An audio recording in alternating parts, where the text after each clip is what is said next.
Hello and welcome. My name is Emily Nick, and I'm so excited to be here with you today to share my three-step system to stop binging and overeating and how to regain control around food. That is simple, that is doable. We're not overcomplicating things over here so that you can enjoy a cookie instead of 10. You no longer have to be thinking about food 24/7, and you can go out with your girlfriends without worrying about what you can or can't eat.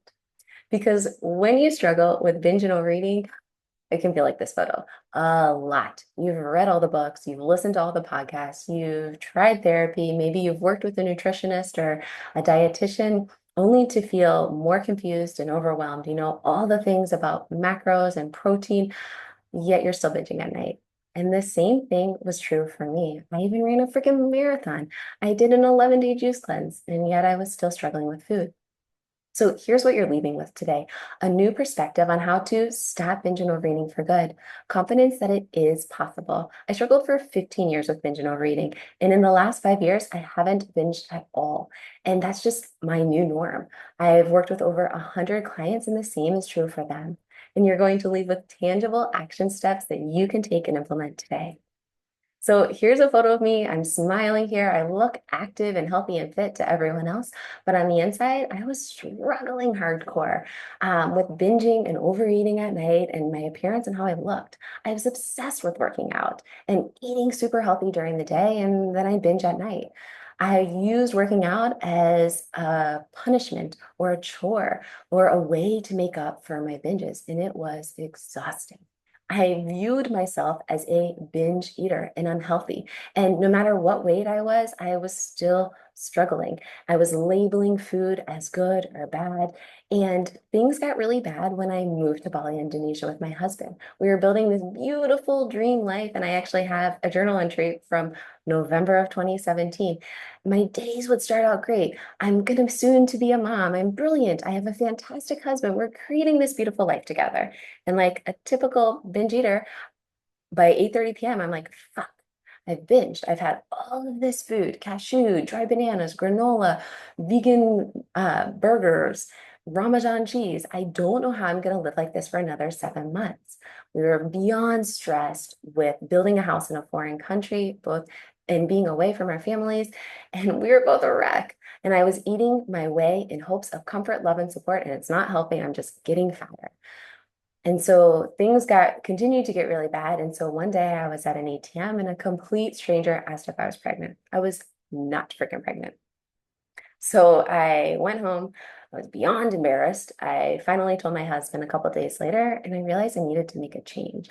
And the thing is had my identity wrapped up in my appearance and losing weight and food. I thought if I could just focus on the food, if I could just have more willpower, more motivation, if I could be more strict and rigid, everything would get better. But the problem was it was making things so much worse.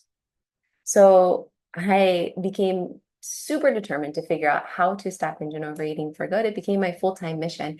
And I created a three-step system that is simple, that is doable, that is not overcomplicated like everything else out there. And so I'm going to be sharing that with you today. And at the very end, I also have another free opportunity on how to make this consistent as to when and where to implement this and to understand the emotional piece as well that comes with binge and overeating. So the very first step is to focus on my identity. So best-selling author James Clear talks about this.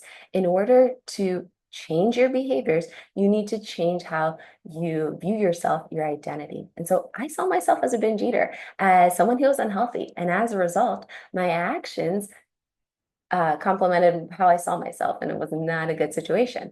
So I told myself, okay, great, Emily, you're going to do this. You are going to be a confident and vibrant woman. Amazing. So you'll notice that my identity is framed as a positive. I'm not going to be a binge eater, because not doing something requires a ton of self-control.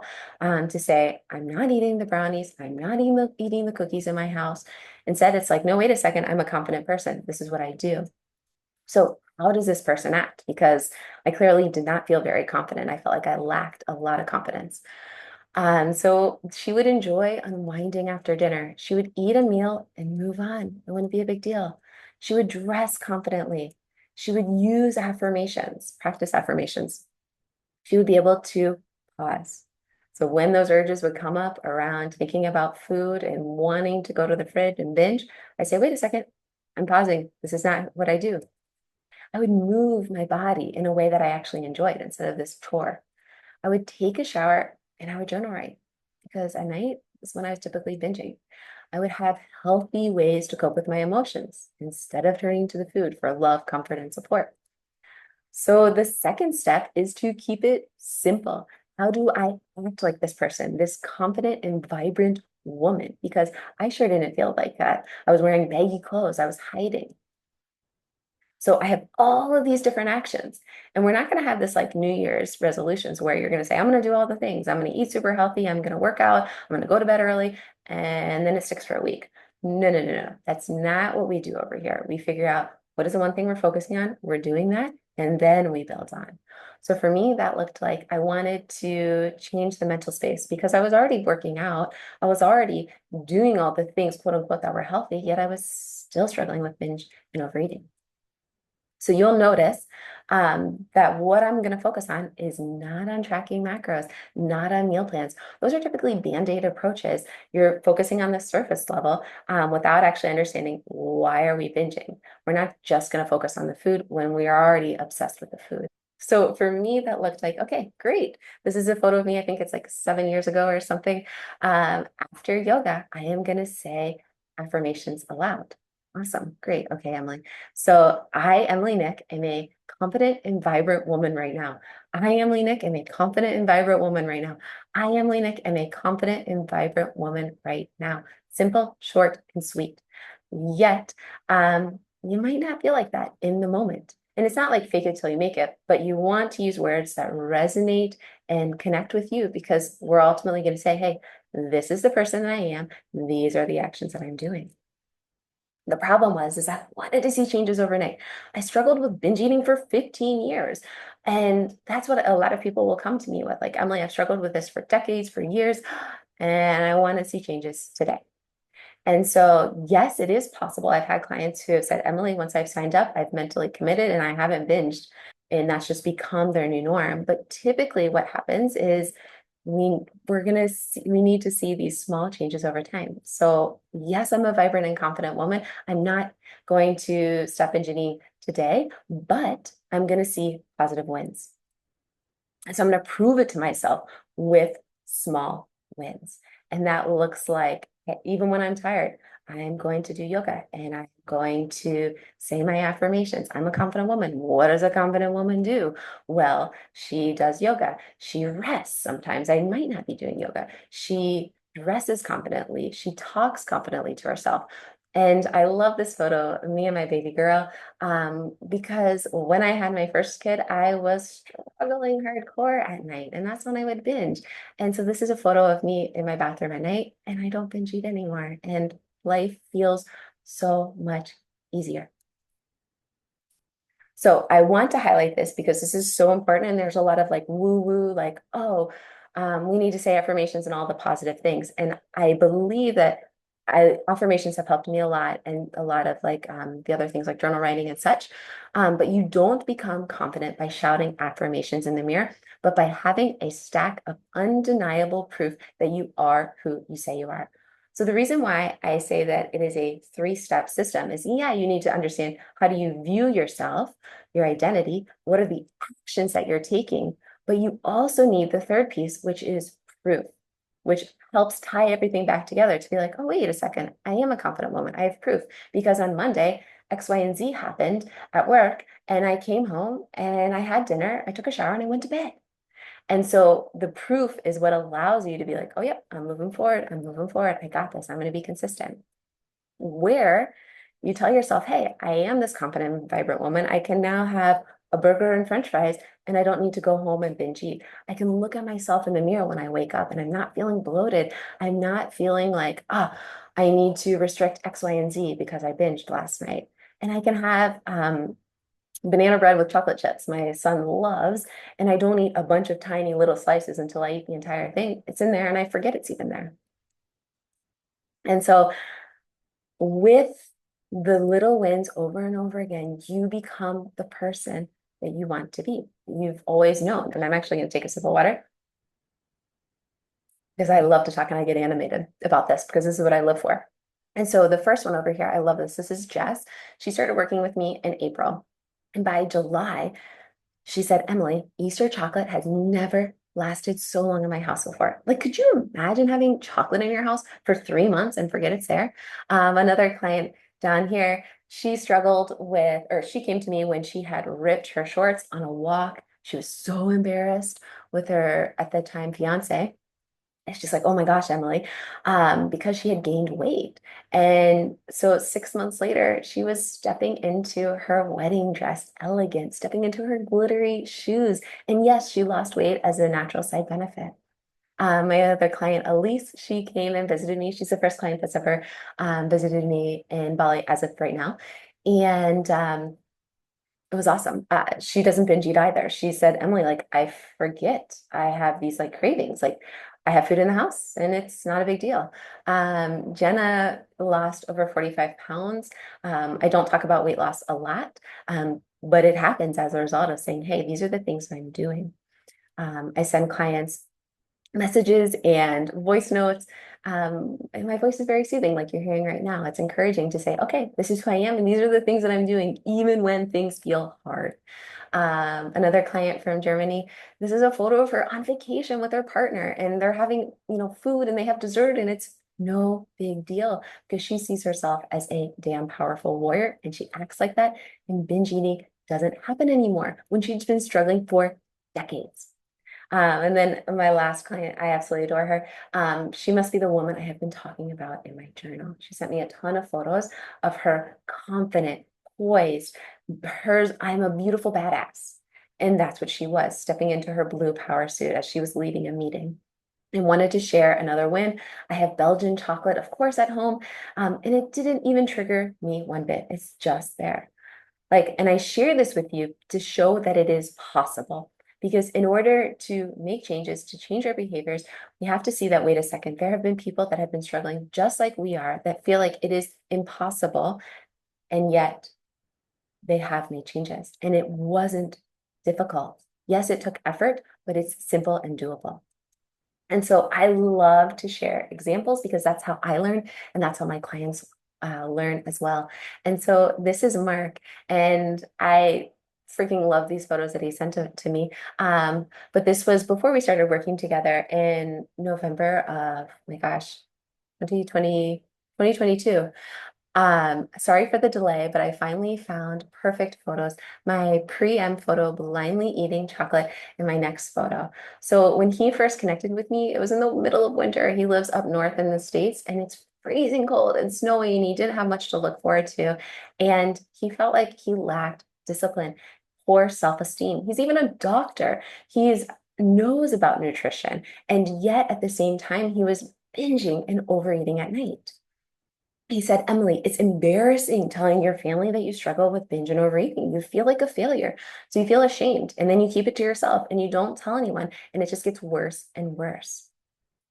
And so he was here, sitting here, just like you are, saying, I was desperate and I didn't know what else to do. Who do you ask? It's like, where did you go for help? And then I saw your videos and I thought, hey, she knows what I'm talking about and what I'm feeling and what I'm thinking. that's what it is. It starts out as understanding, feeling seen and heard, to be like, wait a second, I can take action. I can see a different approach that I've tried before that's completely different, where we don't focus on the food and you make lasting changes with a process, a system that is simple and doable. So his first step that he was focusing on is, I'm focusing on that identity. I am someone who is energized, because that's what he wanted. He wanted to wake up not feeling bloated. He wanted to wake up feeling like, okay, I've got this. I didn't mess up the night before. There's no guilt or shame because I don't binge eat anymore. So how does an energized person act? Well, he would wake up feeling great in his skin. He would eat breakfast. He would take a break before lunch or during lunch because he was a doctor and he was seeing patients every 15 minutes, boom, boom, boom, boom. He would go to the YMCA. He would go to sleep earlier and not have a cocktail right before going to bed. He would do yoga. He would eat 3 meals a day. and he would talk about his emotions. All things that an energized person could do. And once again, how I approach things are we don't try to do everything under the sun. We focus on one thing. So we're keeping it simple. And so for him, he's like, I need to go to the YMCA.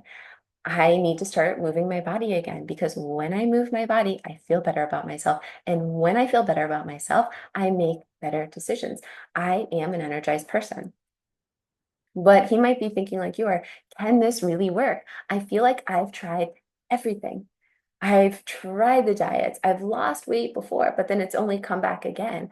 Like, can this really work? Envisioning who I want to be 3 months from now and then making that my reality. And the answer is yes, it can and it does. And he did that to himself by proving it to himself, saying, hey, Emily. And when he had difficult things come up and life happens, he had someone to talk to about it. And so it started out with going to the YMCA, and then it was making sure I'm eating breakfast and doing yoga and adding that in there, making sure I'm eating 3 meals a day. But we kept it so simple. This is his first message when we first started connecting. I'm up about 20 pounds. I have been feeling so depressed over my binging and lack of control, but this is the win. I feel really empowered because of you. So thank you. I think I have got this as long as you're there to be accountable to. And then food. I'm just so amazed at how well I'm doing. It's been quite a while now. So it's not just part of a cycle. I have mini binges every now and then, but I know it's because I want something sweet, not because I'm dealing with stress or anxiety. I just feel that I want it and I deserve it and I can have it and I can stop eating quite easily. No regrets the next day. Totally different. And I really have you to thank you for getting me there. He even went on to quit his job. And so he had another 4 months of a job that he was feeling really miserable in. But it didn't cause him to binge. And then moving forward, his exercise feels fun. And this is what happens with a lot of my clients and people I work with is that it is no longer a punishment. Yes, he was bored going to Zumba and doing all the things, but now he's doing workout classes and he's doing repetition weights with music. And so he has a variety. And so 3 months later, he sent me this photo after we had worked together. He was headed off to work. He wakes up with energy, and this is proof that it's possible. He then went on to a trip to Thailand, and he has things in his life that he's looking forward to. He's going to dance again. And so I share this with you because this is 2.5 years later after we first connected. And binging is just something he doesn't do anymore. And it is wild to think about, but it takes away so much of your mental headspace and brain space when you're like, wait a second, I'm not obsessing, I'm not thinking about food all the time. So, wanting to stop binge and overeating and lose weight, we're not going to focus on the outcome of fitting into a pair of jeans. Yes, Mark ended up losing weight, but that wasn't what his focus was. Just like how we don't focus on the food because it just creates more of an obsession. We're going to focus on how we want to feel, and your identity uses words that resonate with you. It's not going to be generic. Yes, some people could say, I want to be healthy. And while that does work for some people, they need to have words that are like, I got this. This is me. And this is who I'm stepping into and the actions that I'm going to take and what I keep coming back to. And we're going to focus on how you want to act and feel. So it's your turn right now. Thinking about focusing on who you want to be. You could say like 3 months from now. What are the actions that that person does? And then prove it to yourself by completing this right now. So if you want to be consistent and learn exactly how to implement this, book a free call linked below because we're not all about 1 or 2 good days. We're about being consistent and in control so that binging doesn't happen anymore. And note that last year I didn't offer a free call for 4 months. So right now is your opportunity to come and ask me the questions around what is right for you, when and how should you be implementing this, and how do you understand your emotions as well, which is a big piece of binge eating. I would love to help. It's just a casual conversation and I will help you become confident in control. And binging is just not something you do anymore. So head to the bottom of this and book a free call with me. And I really look forward to helping you and seeing your name pop up on my calendar.